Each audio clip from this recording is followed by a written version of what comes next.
Binder beats gavel. In this arena, paper shapes the schedule. The paper isn't stone, it's wet cement.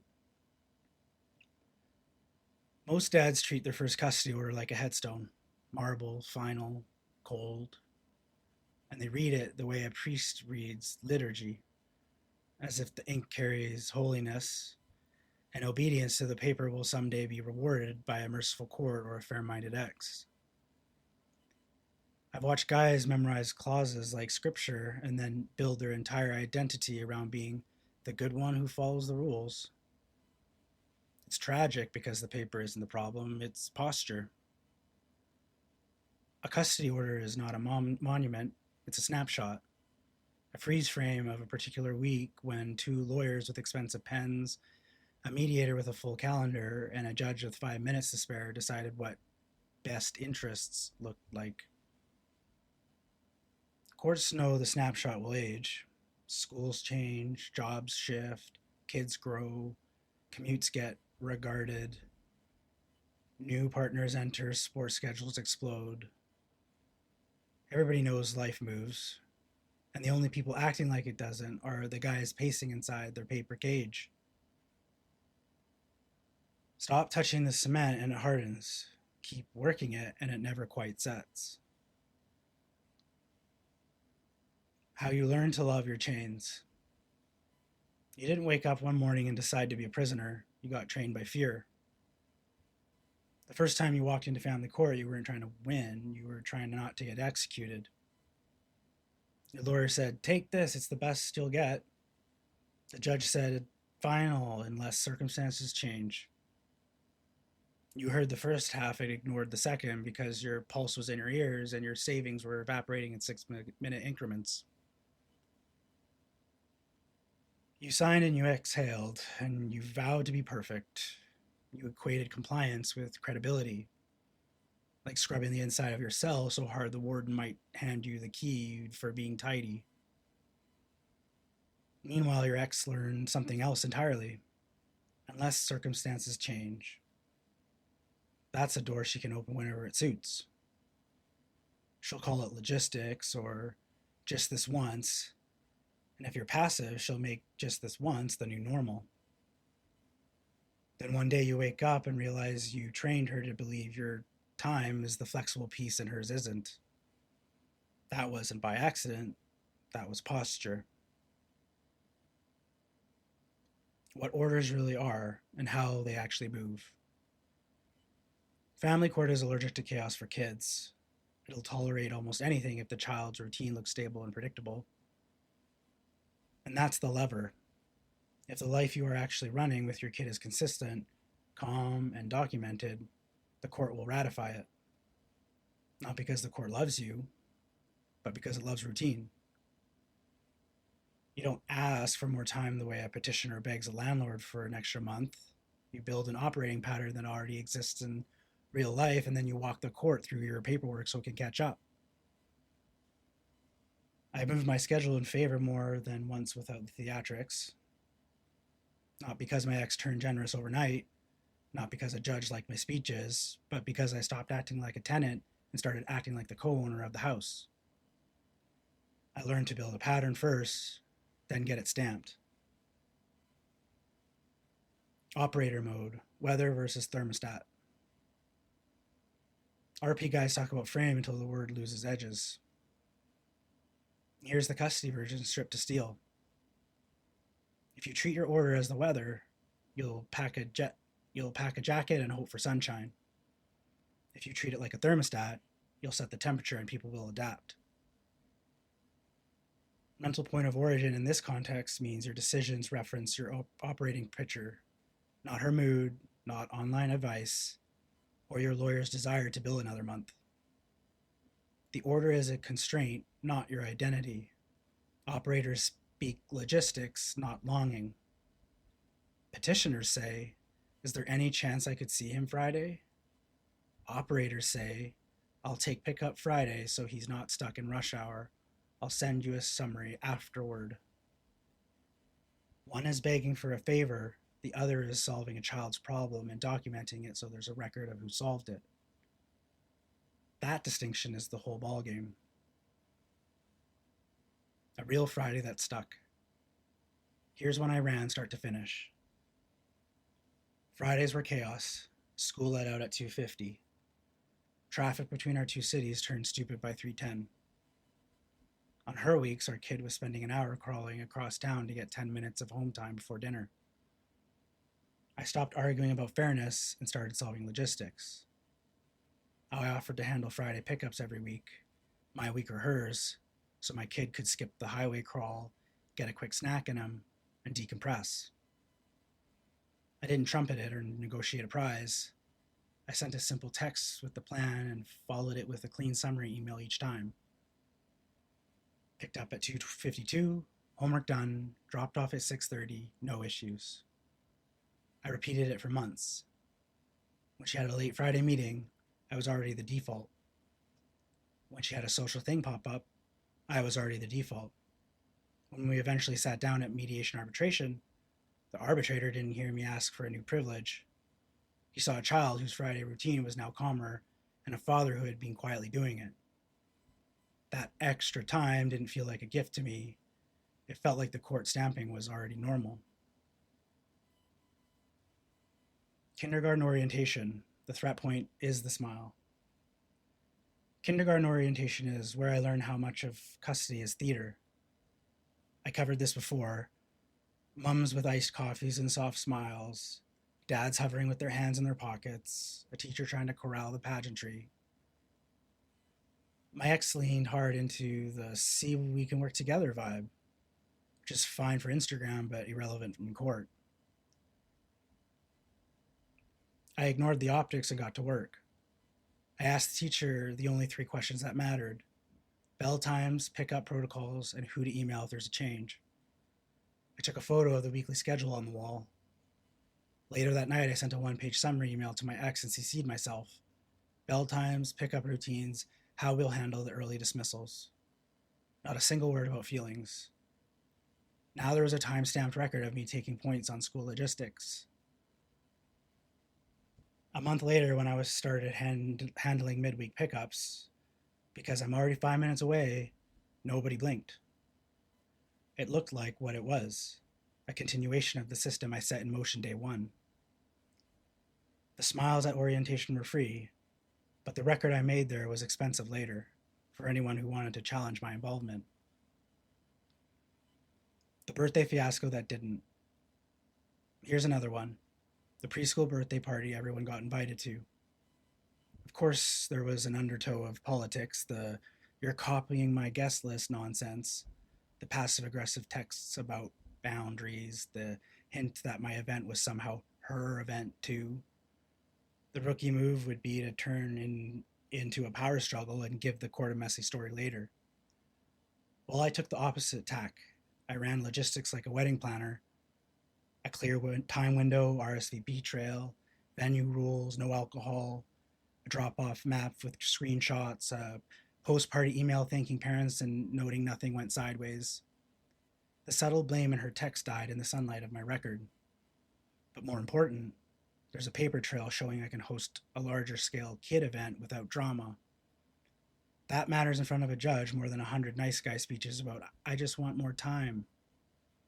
Host without chaos, document the calm, and bank it. The help me text from SOS to leverage. If you navigate this long enough, you'll get the late day text. Are you able to grab him? I'm stuck at work. Most guys screw this up 2 ways. They say yes with boyish enthusiasm that reads needy, or they say no to prove a point and blow up their own credibility. I treat it more like a professional favor. Yes, I'll handle it. I'll email drop-off confirmation tonight. Then I actually email it. Time-stamped, polite, factual. What I'm building is not a reputation for being nice. I'm building a body of evidence that I am the default stabilizer when life happens. Months later, if anyone asks, why should we adjust Wednesday pickups? The answer is already in the record, because I've done it dozens of times and the child's week is smoother when I do. This is Manuel Smith's when I say no, I feel guilty in motion, whether you call it that or not. Assertive, boundary clean, no covert contract hiding in the favor. You're not doing it so she gives you something later. You're doing it so the facts are undeniable when you need them. Becoming indispensable without becoming her plow horse. There's a fine line between being the stable parent and becoming her unpaid assistant. The test is simple. Are you solving the child's problem or her problem? If I take an extra night because the kid has an early practice near me and then the next morning, that's the child's problem. If I'm driving across town to wait in her driveway because she double booked her nails with a dinner, that's a her problem. One builds leverage, the other bleeds it. I learned to phrase everything in the child's interest until let obvious personal favors die quickly. I'll take him Thursday since his practice is 3 blocks from me and we can avoid 2 extra car rides. I'll send the summary. That reads like logistics because it is logistics, and the record is clean of emotional residue. When she tries to couch something selfish in kid language, I mirror back the standard we've already set in writing. Happy to help when it simplifies his day. If it doesn't, let's stick to the schedule. No drama, no sermon, just a standard you've already enforced with action. Holidays, summers, and why gifts are negotiations. Holidays and summers are Trojan horses if you treat them like they're made of oak instead of glass. The court expects schedules to flex here, so I stopped approaching them like a lottery. I make offers that sound generous but are actually structure building. Take Mother's Day uninterrupted. I'll take an extra Friday overnights the 2 weeks before so he's not bouncing 3 days in a row. Read that again. She hears gift. The record shows a child-centered trade that quietly extends my stable presence during the school weeks. I've done similar with week-long summer blocks. You take a full week early July. I'll add a reoccurring midweek overnight during ball season so he's not commuting for practice. Not every offer lands clean, but enough of them stick that the pattern becomes obvious. Dad's adjustments reduce friction. Mom's adjustments often add it. Guess how that reads in a judge's head? The logbook beats the monologue. Most men try to talk their way to credibility. That's Glover's no more Mr. Nice Guy energy. If I'm good and I explain it perfectly, she'll see and reward me. Covert contract dressed as virtue. I burned that script and replaced it with the logbook. Every deviation goes in the calendar. Every swap has a text trail. Every pickup and drop off gets a 3-sentence recap email written like a flight log. It's boring on purpose. The green binder I built became a running history of normal. When we ended up in mediation arbitration, I didn't argue that I deserve more time because I'm a great dad. I showed that I've already been doing more time for months and the kid was thriving. It felt less like please and more like sign here. When I say documentation beats emotion, this is what I mean. I'm not telling guys to become robots. I'm telling you to stop giving any decision maker a reason to think your request is about you. How dads sabotage themselves without realizing. Needy signals kill you. Every "can I please see him more" text reads like you're applying for visitation at a penitentiary you helped build. Stop sounding like a visitor and talk like a parent managing a day. Over-explaining kills you too. Courtrooms are where paragraphs go to die, so keep it short. Times, locations, outcomes. Combative posture is the third landmine. When you make every friction point a referendum on fairness, you teach your ex to coordinate against you, and you teach the court to brace for drama. I learned to let small stuff slide if it gave me a better pattern later. You don't need to win every skirmish if you're quietly moving the goalposts downfield. And the sneakiest killer, covert contracts with yourself, such as, if I follow the order perfectly, she'll reward me. She won't. Incentives don't work that way. Replace fantasy with math, consistent hours and low friction plus written record equals credibility that spends well. Sidebar lens, frame, covert contracts, and threat point without the sermon. Frame here isn't a smirk and a zinger.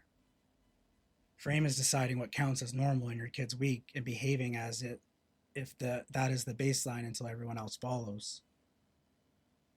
If your mental model treats the paper as the ceiling, she owns the frame. If you treat it as the floor, you do. Covert contracts sing lullabies to losing men. If I comply, she'll see. That's not how court works. That's not how exes work. Threat point is real. The order is her hammer, and your fear is the nail. But threat points cut both ways when you have a logbook full of calm, child-centered reality. A judge isn't blessing your feelings, they're rubber stamping stability. That's why when I say no, I feel guilty matters whether or not you've read it. Assertive boundaries without apology, no resentment hidden in favors, and no whining in the write-ups. Red pill isn't a mood, it's an operating posture under pressure. If you can't translate frame to a bell schedule in a car seat, you don't have it. What to do next? A 30-day operating sprint. If you're stuck in paper worship, here's the next month. Take point on one reoccurring friction point that clearly benefits the kid if you handle it. Friday pickup, early morning practice, midweek homework, and announce it as logistics, not as a plea.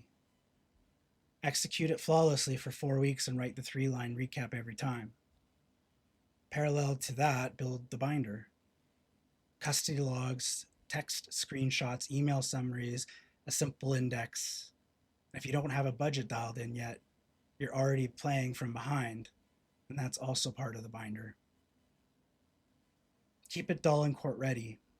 Week 2, make one child-centered trade for an upcoming holiday or long weekend that subtly increases your stable time in the weeks before or after. Write it clean. If she refuses a fair offer, all good, print it anyway. It still proves who's reducing friction. Week 3, take one school-facing role and cement it. Team sign up, forum submission, field trip volunteer, the boring stuff nobody fights you for. Say less, do more, file the receipt. Week 4, package a 1-page status memo to yourself that summarizes the pattern you just built. Not to file yet, to train your brain.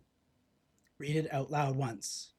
You are rehearsing the story any neutral decision maker would find boring, believable, and easy to sign. The emotional reality without the melodrama. Do I want more time because I miss my kid? Obviously.